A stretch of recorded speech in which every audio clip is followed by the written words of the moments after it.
ሰላም አማን ኤሌክትሮኒክስ እንዴት ነው? ሰላም እንዴት ነው? ሁሉ ሰላም አለን። እስቲ ዛሬ ለሞሽን ግራፊክስ፣ ለቪዲዮ ኤዲቲንግ እና ለግራፊክስ ዲዛይን እንዲሁም ለጌመሮች የሚሆኑ ላፕቶፖችን እስቲ ሪቪው ብትሰጠን።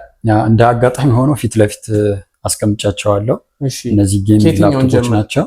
አሁን ከቪክተስ ጀምርና ከትንሹ ስንጀምር በዚህኛው አለ ቪክተስ ራይዘን 5 ነው 7000 ሲሪየስ ማለት ወደ ጄኔሬሽን ስንቀይረው 11ኛ ጄኔሬሽን ወይም የ2021 ዓመተ ምህረት ማለት ነው።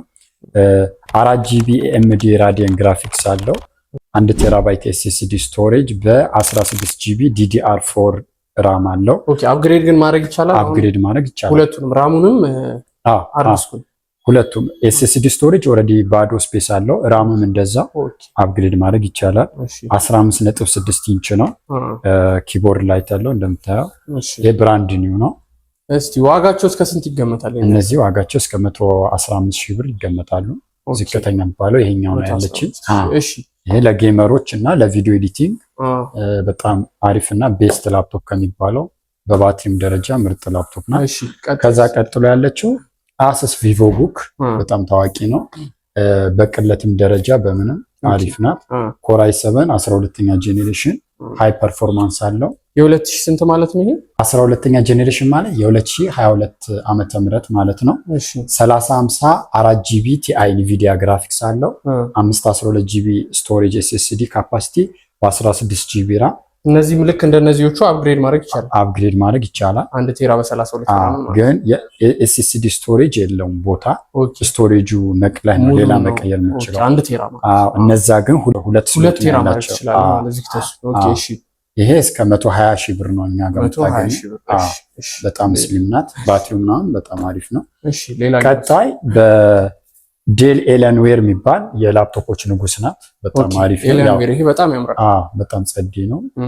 የከለር አማራጭ ኪቦርዱ ይቀያየርልሃል ከለር። እሺ ኮራይ 7 ነው 11ኛ ጄኔሬሽን ሃይ ፐርፎርማንስ አለው። 2.3 ቤዝ ስፒድ ሲኖረው እንዲሁም 8 ኮር እና 16 ሎጂካል ፕሮሰሰር አለው። 1 ቴራባይት SSD ስቶሬጅ DDR4 16GB ራም አለው። አፕግሬዴብል ነው። 8GB RTX NVIDIA ግራፊክስ አለው። 8GB ግራፊክስ ካርድ ነው ያለው። ስለዚህ ይሄ በደንብ ያሰራል። ይሄ በደንብ በጣም ትልልቅ ስራ የሚሰሩ ሰዎች እነዚህ በጣም ሰጀስት አደረጋቸዋል። ጀርባው ላይ ራሱ የሆነ የኤሊያን ምልክት ነው ያለው። ማታ በተለይ በደንብ ቦግ ነው የሚለው። ይታያል። አሪፍ ነው። 3 ፍላሽ ፖርት ይቀበላል።